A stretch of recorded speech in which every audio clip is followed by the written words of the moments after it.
Hey, here's a tip on setting up the EJECT adjustable friction saver using multiple branches. In an effort to show clarity, I'm going to demonstrate this setup here on the ground. When an arborist reaches their high point in a tree, they may determine that it is best to use multiple branches to create their anchor. First, I'll start by sliding the lever to the right to release the strap from the EJECT, and I'll remove it from the adjuster.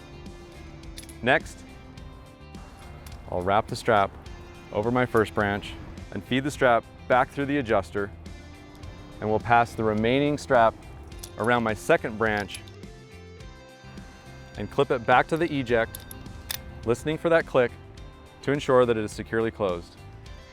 Next, I need to verify that the strap angles are less than 90 degrees.